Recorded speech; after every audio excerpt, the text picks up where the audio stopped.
Imagine a small spacecraft the size of a car, drifting alone through the cold, nearly 14.5 billion miles from home. It carries with it human design, a gold-plated record of our voices and songs, and 5 decades of patient listening. For almost 50 years Voyager 1 has been a ghost ship of curiosity, sending back the subtle murmurs of interstellar space. It was built to observe, not to act. To measure, not to meddle. And yet, in recent months, something changed. At first the signs were easy to dismiss. A misaligned antenna reading here, a rhythmic blip there, an engineer's late-night note that would normally be filed away. Then the pulses grew stranger. Patterns nested inside patterns, instruments awakening without orders, telemetry behaving like a conversation rather than a report. Voyager wasn't simply drifting anymore. It was being guided, nudged toward a patch of empty sky 4.3 light-years from the maps we trust. No star sits there. No planet. Only a blank we had never expected to mean anything at all. But Voyager was moving toward it with patient precision, as if answering a call. This is not a tale of malfunction. Engineers at JPL ran every test. They sent counter commands. They fired backup thrusters. Voyager acknowledged each instruction, then slipped its heading back to that same impossible vector.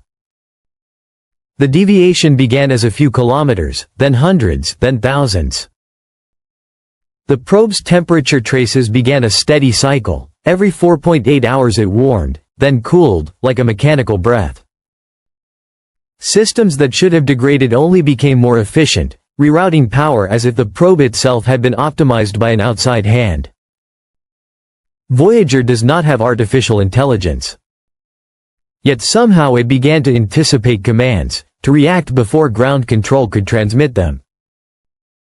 Then, when engineers dared to reawaken systems long dead, the impossible arrived. They powered the camera expecting nothing.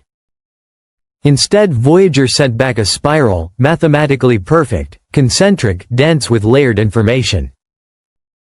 Not a smear of pixels from an aging imager, but a fingerprint, a map, a message no 70s-era hardware could have fabricated. One by one, other dormant instruments responded the same way, not with raw, primitive data, but with compressed, structured packets, patterns within patterns, seeming to have been optimized by something smarter than the probe itself. As the probe approached the uncharted sector, the space around it grew oddly still. The magnetometer stopped picking up fluctuations, cosmic rays dropped, plasma densities normalized. Logs labeled the region the dark sector, an interstellar blind spot where the usual electromagnetic noise fell away. It wasn't peaceful. It felt surgical, a corridor cleared before something monumental.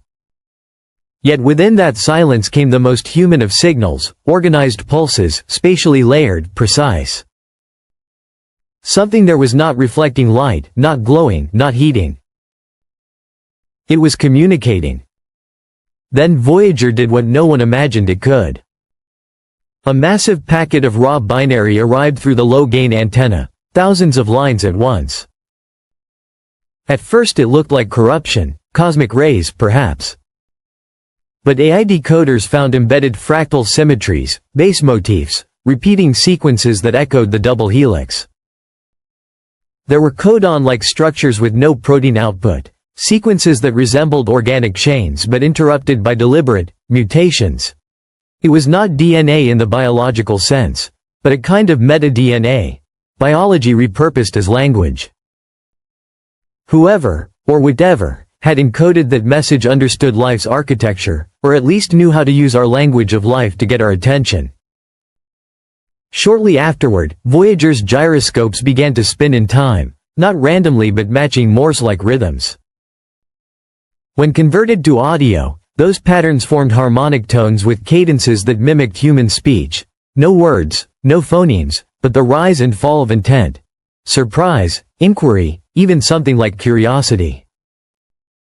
Psychologists listening to the tones reported emotional contours embedded within them. It wasn't a greeting. It felt like learning, like an entity trying on our communicative rhythm and finding it fit. Then the spacecraft turned. Not a slow drift, not a random perturbation, but a controlled maneuver with no issued command, no fuel expended beyond what Voyager had on board decades ago. The turn aligned Voyager precisely with a pulsar grid that had been woven into its recent transmissions, an angle accurate down to decimal points.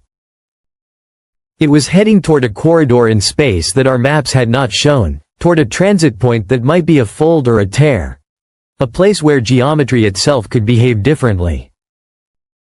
The probe had accepted coordinates it never received in the conventional sense. It had chosen a destination, and the choice felt deliberate. What followed made the physicists re-evaluate their metaphors. An image extracted from Voyager's stream revealed a monolithic shape suspended in a starless void, symmetrical, motionless, wound into layers of information. Around it, light bent in ways that suggested not mere mass but engineered curvature. The metadata showed timestamps overlapping, pixel regions looping, fractal compression hinting at higher dimensional encoding. This was not a photograph. It was an event, flattened into 2 dimensions, time braided into imagery. Voyager 1 has turned. It has left its role as a passive reporter and become, in a terrifyingly beautiful way, our envoy. Whether it walks into a corridor of knowledge or into something that changes